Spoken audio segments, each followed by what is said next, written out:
Hello friends, today we're going to finish that three-dimensional one-point perspective looking.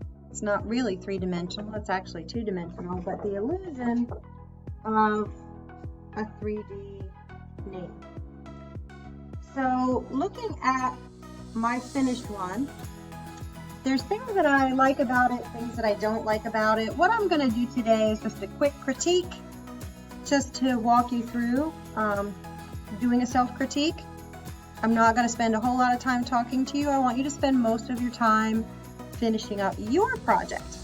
And yours does not have to look like mine. I know I always say that, but so you might have decided to add pattern or decoration inside the letters, or you may have decided to add some scenery or people or animals or whatever you wanted to add or you're going to add to your background.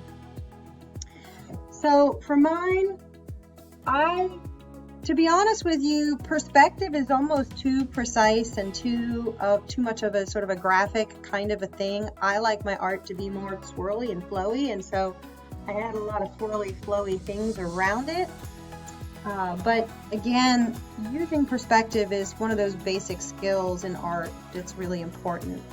And my son is studying engineering and sort of graphic illustration in high school, and he's having to learn how to draw different objects on the computer and show it from different angles, so that if he were an engineer and he had to give somebody a design or the specs for something, it could be made in 3 dimensions from the 2-dimensional drawings. So this type of drawing, although in the future you'll probably be doing it on a computer if you're a designer, you need to know the mechanics of it and the basics of it and how it works. So this type of drawing is not just for artists, it's also for illustrators and designers and engineers as well, to be able to visualize something in 3 dimensions. So anyway, like I said I wasn't going to talk too much, so I'm going to stop right there. But again, looking at my finished one, there's things I like about it, things that I don't like about it. Now, I think I mentioned in the last lesson, I made a small mistake in my outlining of the N, and I wanted to hide that in the finished piece. And so I like how that purple was able to hide it. It also provided a little bit of depth with sort of shadow, having this be darker. And then I used like a different purple here, and then sort of a red violet here, which is a little bit lighter. And I think that worked out really well. I think that added to the depth of it. I also like all my swirly twirlies. That's my thing. And I think overall it's effective. What I don't like, and what I would have changed had I realized it, is this space between the D and the A and the space between the N and the M is a little off. I should have moved the M over. I did use a ruler and measure the letters before I did this, but just because of the shape of the letter, some letters are skinnier, some letters are wider, just that's the way they are. This probably should have been moved over a little bit, since it's my first name, Dawn M. So you know me as Miss Dom, but my full name's Dawn McCormick Dom, so I just did the Dawn and the M. So that, if I were to redo it, that's one thing I would change, and then I would probably scooch that D over a little bit. So that's another thing I would have changed.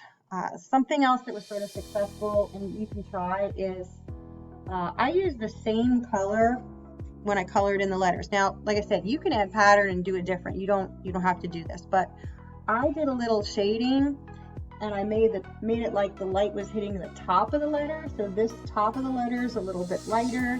The front of the letter is also a little bit lighter, and then the space sort of going back is darker, like maybe it's in shadow, and I think that worked in making that 3-dimensionality. So again, just a quick critique of what I did, why I did it. I chose colors that I liked. Purple's one of my favorite colors. This sort of turquoise blue is one of my favorite colors. You can see that in the earrings I'm wearing. I don't know if you can. Anyway, and you'll find whenever you do art, you know, there's always going to be something that probably could have been better. We're not perfect, we're human. But also look for what worked, what was successful, because you want to repeat what's successful and then improve what's not successful.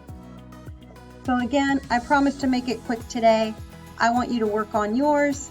You don't have to make yours look like mine. I use crayon and I outline with Sharpie.